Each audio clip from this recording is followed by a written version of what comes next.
fantastic. Thank you. Thank you very much.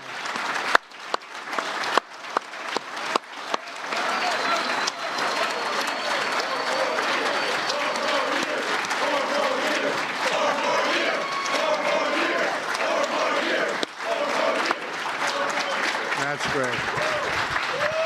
Well, you know, I wasn't supposed to be here, but I heard Brandon was here, so I said, where's he speaking? Tell me I better get there, right? But he was with me before I even thought I was going to run. He used to say, him and his little group, they'd say, I hope that guy runs. And that was before I made a decision to run, actually. So you were there before the beginning, right? But I want to thank you all. And I tell you, he loves our country. Your whole group loves our country. And so I heard about you being here, and I said, if you want me, Brandon, I'm yours. If you don't, that's okay, too. I can save a little time. But he said, let's have the president walk over. Numbers just came out. 90% of Americans are satisfied with their personal life. I don't know how you define personal life, because that can be a very big divergence, very big definition. But it just came out in Gallup, I guess, the highest ever recorded. So 90% of Americans right now are satisfied, and that's by far the highest ever recorded. That tells you we're all doing something right. 63% of Americans are very satisfied with President Trump's handling of the economy. That's a very high number. That's the highest in over 20 years.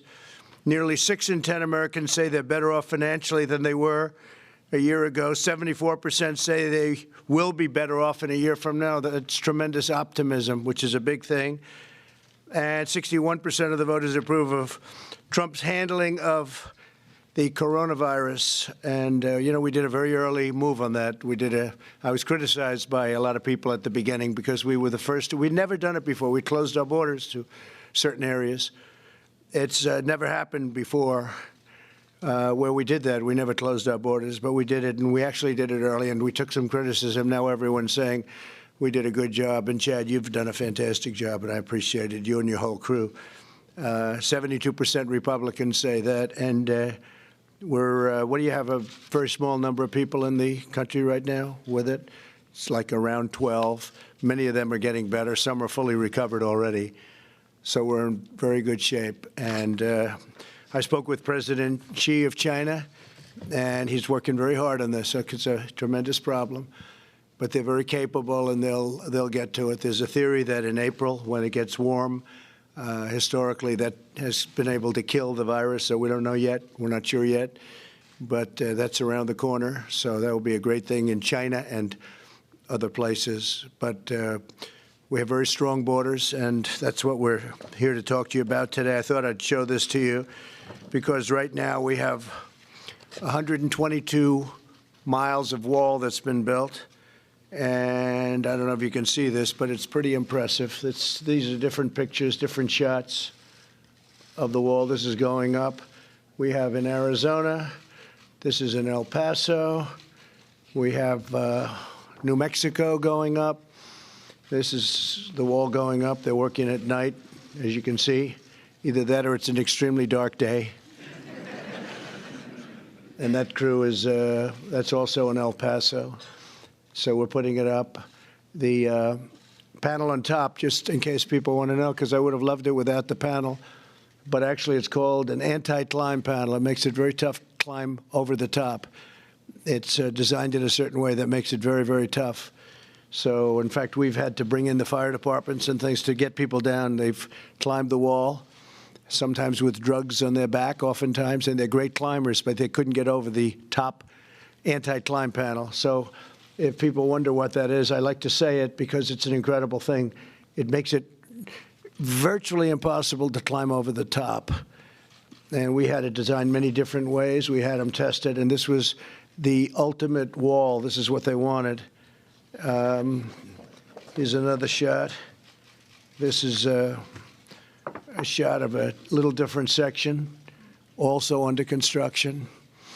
And we'll soon have, we think by the end of the year, we'll be up to over 400 miles.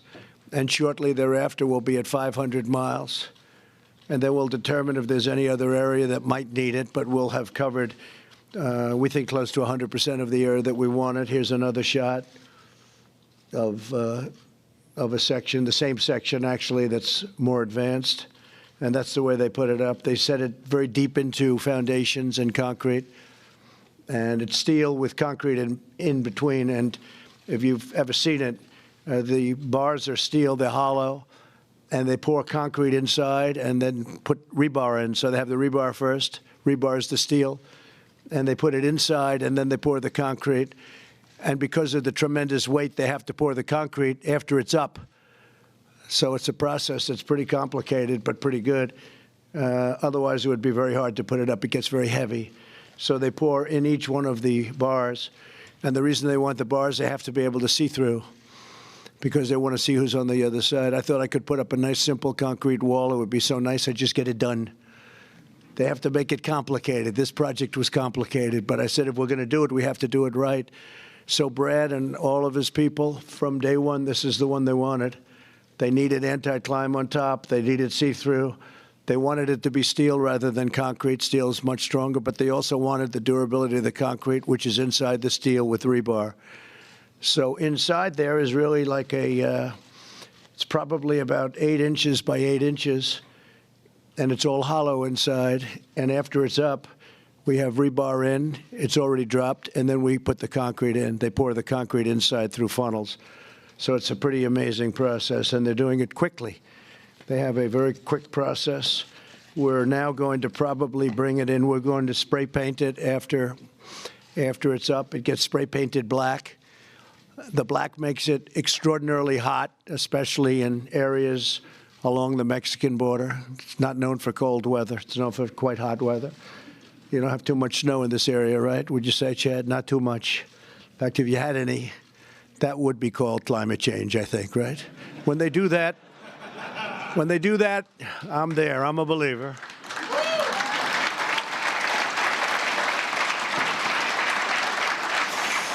But what you have is when that gets painted black, it becomes virtually untouchable during many parts of the season because of the sun hitting it.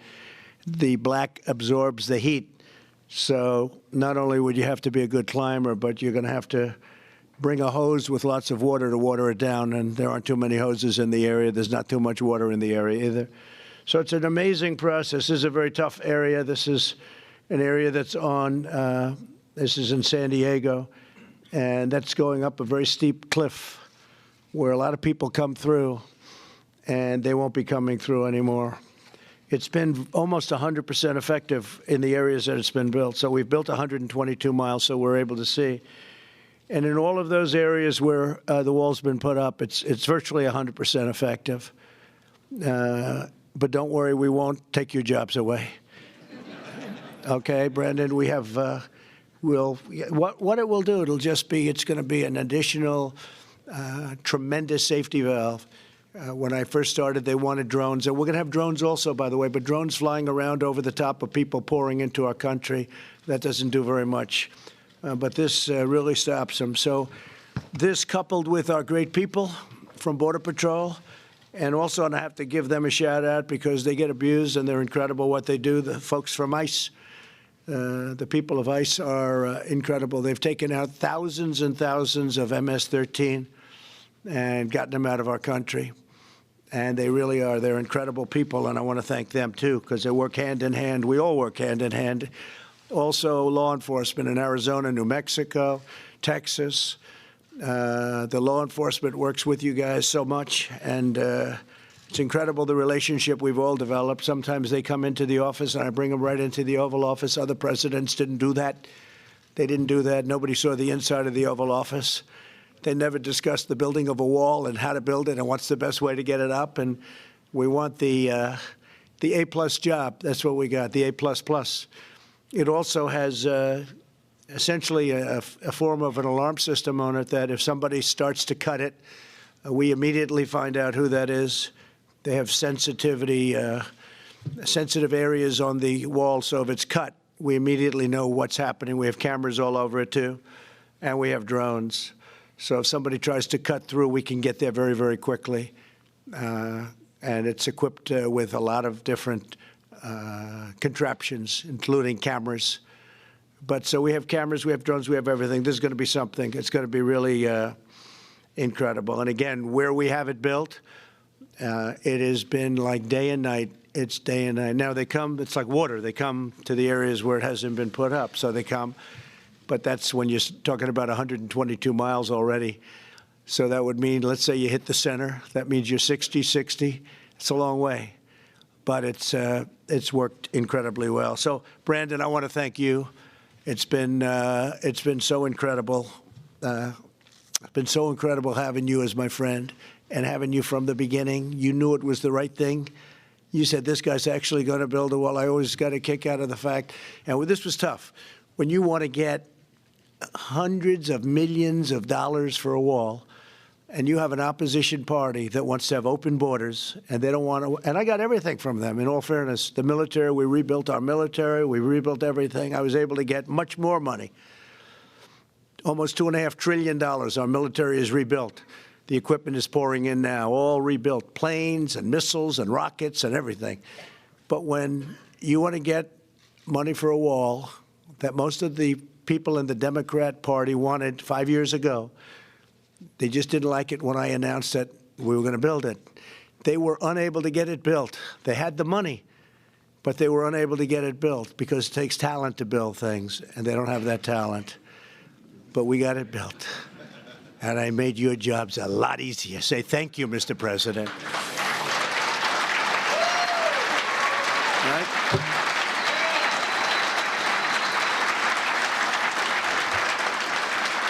And I'm thrilled to be here today with the National Border Patrol Council and the incredible heroes of the United States Border Patrol. You safeguard our communities like nobody can imagine, protect our families and defend this country, and the country that we love you defend so beautifully. And you love this country. You're incredible patriots. It's a tough job, but most of you wouldn't trade that job for any other job. How about you? You want another job? No? Not interested, right? You love what you do, and it's tough, and it's dangerous, can be very dangerous, but you do a job like nobody can do. We also have to thank Mexico. We have 27,000 Mexican soldiers right now on our border, and the numbers have been fantastic, as Chad has either told you or will be telling you. 27,000 Think of that, Mexican soldiers, and they're now guarding our border. So I want to thank the President of Mexico, who's doing a terrific job. Not an easy situation over there. As long as I'm President of the United States, you will always have a loyal champion in the Oval Office, because I am with you like no president has ever been with you. You know that.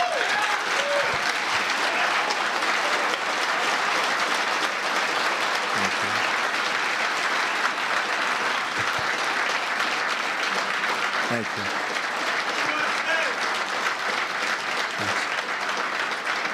Just like I pledged as a candidate, I have made it my top priority to support our nation's rank-and-file border agents and, by the way, law enforcement, because law enforcement all over the country is doing an incredible job, and to ensure you have a direct line to the White House, and you have that.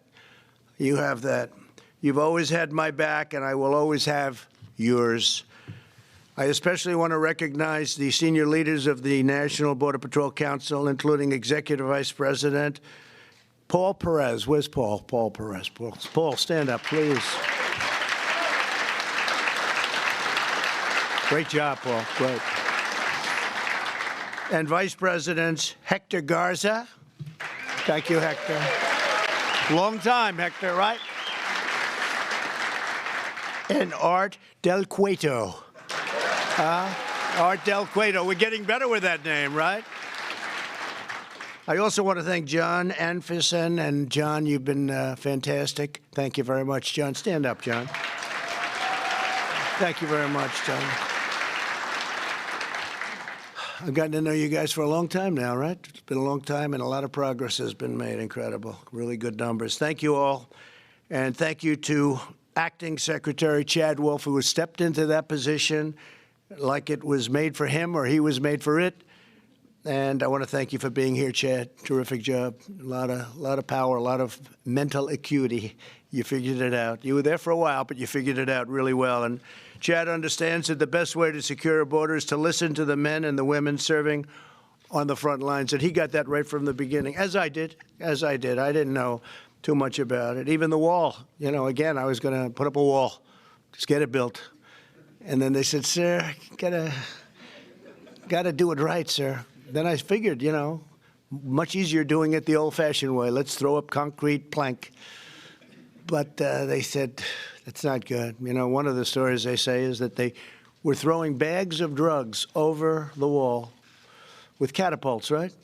Heavy bags, 150, 200 pounds of drugs, but you couldn't see. So they'd throw it over. And sometimes it would actually hit Border Patrol agents and other people on the other side because you couldn't see through. And as soon as they said that, that was the thing that got me. I said, you're right. You got to be able to see what's on the other side.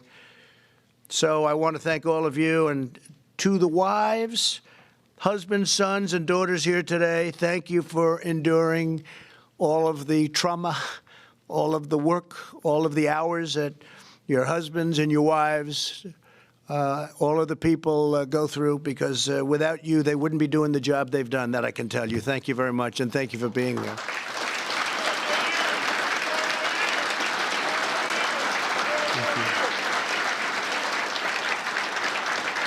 And today, always, we especially want to honor the brave Border Patrol agents who laid down their lives in the line of duty.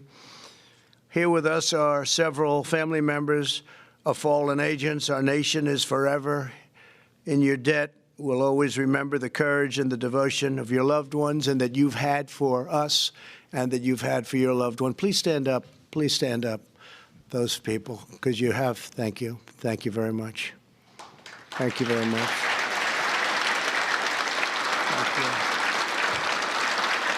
Thank you. Great love. Thank you. Thank you. Thank you very much. From day one, we have fought to give Border Patrol the tools, resources, and support you need on your job. The results have been nothing short of extraordinary. Illegal border crossings have dropped 8 straight months in a row. That's a big number. Illegal crossings are down over 75% since last spring. And this is despite the fact that we have the strongest economy in the history of our country. So there are times when our economy is not good, and we've had those times not so far away, where our economy is not good. It's not the same job. When the economy is not only good, it's the best we've ever had. Many more people come up. Many more people come up when you have governors of California saying, if you come to the United States, we'll give you free health care. We'll give you free medical care. We'll give you college. We'll give you education. We'll give you whatever you want. I sometimes say, we'll give you a Rolls Royce for every family. And the news said, you know that's not true. Why did you say that? They don't understand it. They don't get, actually, they understand it better than we think. But the fact is, we give people a lot. And when you have governors, certain governors in particular, saying that they're going to give so much away, people come that never even thought of coming. So it makes the job more difficult. But really, when you have this great economy, everybody wants it. And we can't let that happen, because things will go. And by the way, we do want people coming into our country, but they have to come in legally, and they have to come in through merit. They have to be able to help us. They have to come in through merit. They have to come in legally. It's very important, right?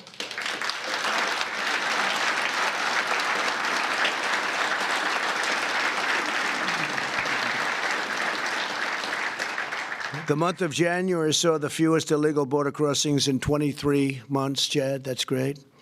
Last year, Border Patrol seized the largest amount of deadly narcotics ever seized. So that's really a tremendous tribute. Last year, think of that, Border Patrol, the largest amount of deadly narcotics on record ever was last month and last year, actually last month in particular. We've achieved record prosecutions of immigration violators.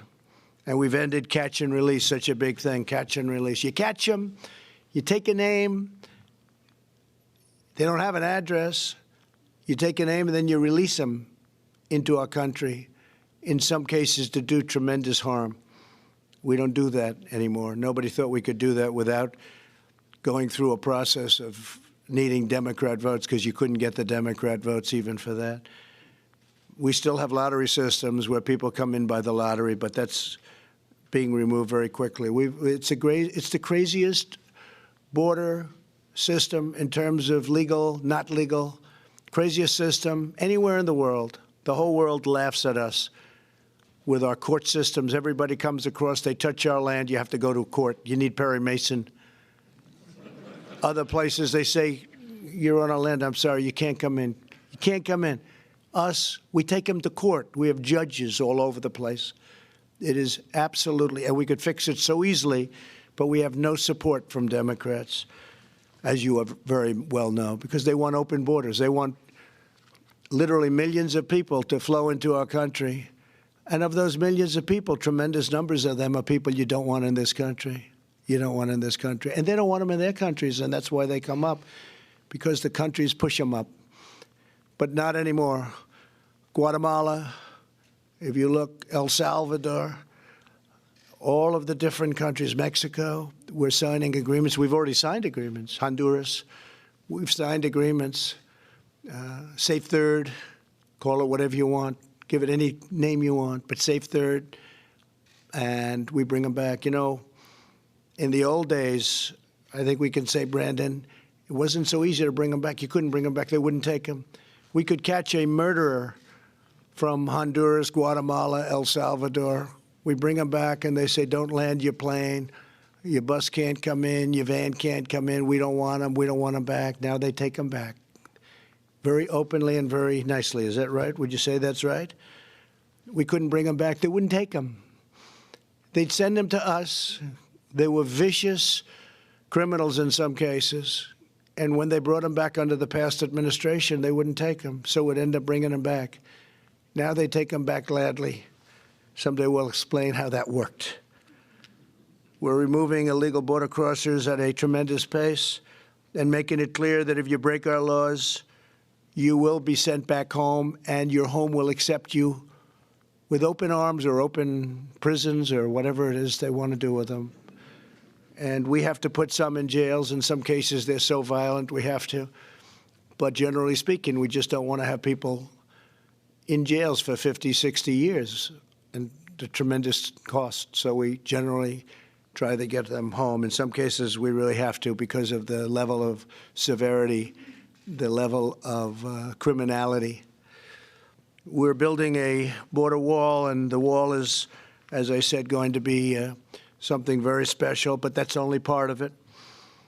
So while we work together to protect our country and save countless lives, unfortunately, the far left in our country wants to do things that are so bad for our country and so bad for security, so bad for households, for women. People say, do you think Trump will get the women vote? Remember last time? They said he'll never. I said, will any woman vote for Trump? Is there a woman in the whole country? And then I got a tremendous number of women. They said one of the reasons I won was women. Thank you very much, by the way, women. Because it's fake news. I say fake news, fake polls, whatever they can do. But we got a tremendous, remember they said the women have been unbelievable. By the way, Hispanic, unbelievable. African American, unbelievable. Asian American, unbelievable. The voters came out. Men, I don't have to tell you about. We got a lot of men. We got a lot of men. But the women wanted security. They wanted security. They don't want open borders. And the group we do so well with now is Hispanic, because they understand it better almost than anybody at the border. They get it. And they know what we're doing is the right thing. We're not playing games. In San Diego, they were begging us to build a wall because it was being overrun, a certain section, wealthy section, but it was being overrun by illegal immigrants pouring into the neighborhoods and dangerous. And they were, you have no idea, they were begging us. And I said, you know, we're going to do it now, but we probably shouldn't, because if we don't, they're going to be promoting, let's go, we got to build the whole thing. But we built, it was approximately 18 miles, right? 18 miles of wall in San Diego. As soon as it was built, they said, we don't want the wall. By the way, all of their problems went away. They actually did want the wall. But they said, we don't want the wall. We don't want the wall. they started playing games. So I said, you know what, we're going to take the wall down and we'll move it over to New Mexico. They said, no, no, no, don't do that. So we haven't heard from them any longer. We haven't heard. You understand that game? So it's been pretty incredible what's happening at our border. In my State of the Union address, I shared the tragic story of Maria Fuentes, a 92-year-old great-grandmother who was allegedly raped, beaten, and murdered by a criminal illegal alien in New York City. I think I can, no, I don't think, I'll take the word allegedly out. Do you mind if I do that? See, the lawyers put it in. If you don't mind, I'll leave it out. She was raped, beaten, and murdered. Only 5 weeks before the murder, the criminal alien had been arrested for assault. ICE asked for the criminal to be turned over, but instead he was ordered released under New York City's sanctuary laws. If New York had simply honored ICE's detainer request, very simple thing to do, Maria Fuentes could be with her family right now. And we're deeply moved to be joined this afternoon by Maria's grieving granddaughter, Daria. Where's Daria? Daria Ortiz. Daria, please come up, Daria, please. Daria is joined by her beautiful 5-year-old son. Thank you, Daria. It's a great honor. Thank you very much. Please, thank you very much.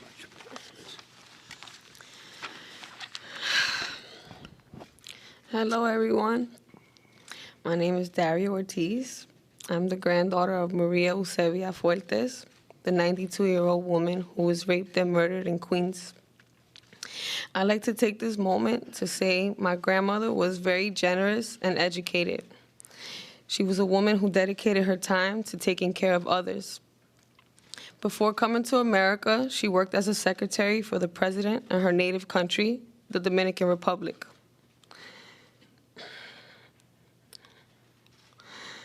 She is a shining example of when people come legally to this country, work hard, and do the right thing, and are law-abiding citizens. My grandmother raised her children and her grandchildren while working hard to give us a future. Unfortunately, my grandmother had to be the example of why something like this horrific crime should never happen. Our family's hope is that her death was not in vain and that preventative measures are put into place to ensure that nothing like this ever happens to anyone again. The tragedy in all of this is the fact that this could have been avoided had there been no sanctuary law. The tragedy is my grandma's not ever gonna be here again. The man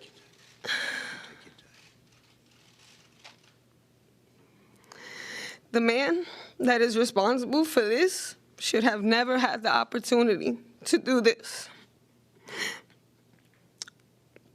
Had his multiple offenses had not been ignored, the system not only failed our family, but it failed our city. Our family would like to thank the administration for acknowledging my family's tragedy and extending their concerns in this tragic time. Thank you very much. Thanks, Daria. Thank you. Thank you, Daria. Thank you, Daria.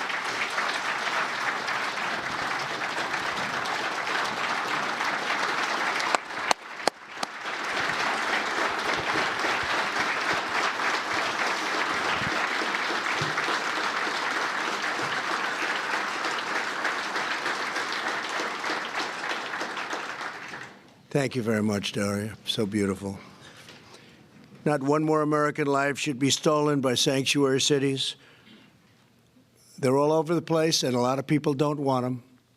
Many communities, they don't want them in California. You hear California, but they don't want them. The politicians want them for whatever reason. That's why we're calling on Congress to pass legislation giving American victims the right to sue sanctuary cities and hold them accountable for the suffering and the damages that they've caused. American citizens are entitled to safe neighborhoods and safe streets that really the people in this room have provided where they're given the opportunity. With sanctuary cities, they're really not given that opportunity. You're the noble guardians who protect our loved ones, and you keep America safe, and you do an incredible job at doing it. Nobody could do it like you do. Under my administration, we know that border security is national security, very much the same thing. And that's why I'm so honored to work hand in hand with the National Border Patrol Council and all of my friends. Some of you I know very well, very, very well. We love our Border Patrol agents. We love our law enforcement. And we want to thank you for doing an incredible job. God bless you all. Thank you. Thank you. Thank you, Brandon.